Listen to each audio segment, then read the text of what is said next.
बिना किसी सूरज के चमके, बिना किसी हवा के झोंके, जब रात नदी के किनारे घुटने लगती है तो जानवरों की चहचहाहट के सिवाय कुछ नहीं सुनाई देता।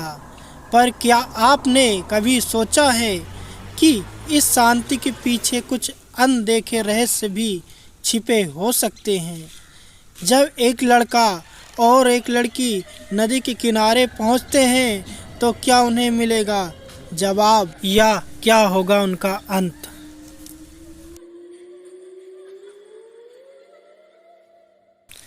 जय और पूर्णिमा, दो जवान दिल्ली के विद्यार्थी मध्य प्रदेश के शांत और खूबसूरत गांव में अपने विश्वासी दोस्तों के साथ छुट्टी मनाने के लिए आए थे।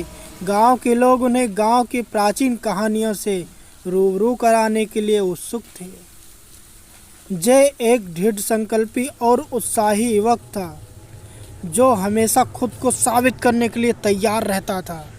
पूर्णिमा एक निर्भीक और साहसी लड़की थी जो हमेशा नई चुनौतियों को अपने दम पर स्वीकार करती थी, लेकिन दोनों के पास एक आवासीय अदृश्यता का डर। जय और पूर्णिमा नदी के किनारे बटोही गांव की ओर चले गए और उन्हें वहां एक पुरानी हवेली दिखी जो कुछ अजीब और डरावनी लग रही थी। धीरे धीरे उन्होंने हवेली के अंदर कदम रखा। वहां वो भूतों की आवाज़ को सुना। जैसे ही वो आगे बढ़े, हवेली की रहस्यमयी दीवारों और कोनों से उनका सामना हुआ। हवेली में जय और पूर्णिमा ने विभिन्न कमरों का खोजा और वहां उन्हें अनगिनत रहस्यों का सामना किया। वे एक पुराने पुस्तकालय में एक पुरानी किताब खोजी जिसमें भूतों की कहानियाँ थी और वे एक कमरे में गए। उन्होंने वहां एक बंद बालक की आवाज़ सुनी जो उन्हें उस कैद में महसूस हो रही थी। वे बालक को ढूंढने के लिए एक कमरे के अंदर भटकते हुए चले गए।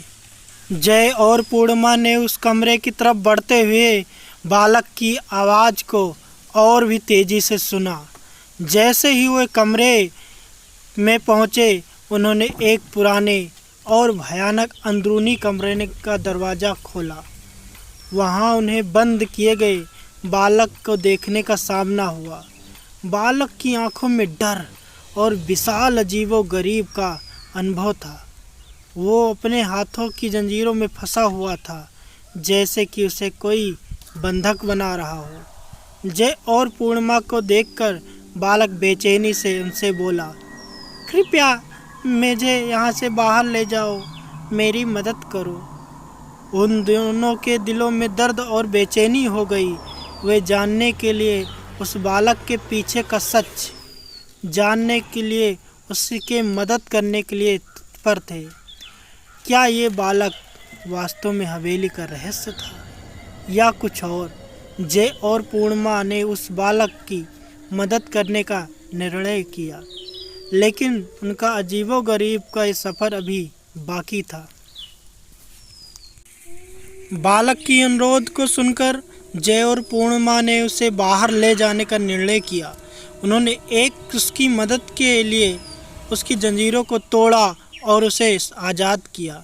बालक की आंखों में आभासी धन्यवाद की झलक थी, लेकिन वो जल्दी ही एक अद्भुत स्थिति में चला गया। जय और पूर्णिमा को बालक की अद्भुत स्थिति समझने में कठिनाई हो रही थी। उनकी आंखें में जीवता और व्यवहार में उसकी विशेषता उन्हें चौंका रही थी।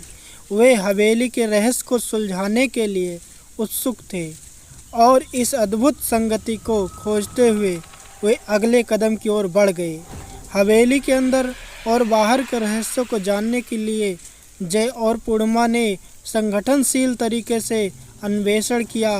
वे रहस्यमयी किताबें, पुरानी चित्रों और अज्ञात आवाज़ों के लिए पीछे छुपे रहस्य को खोजने में जुट गए।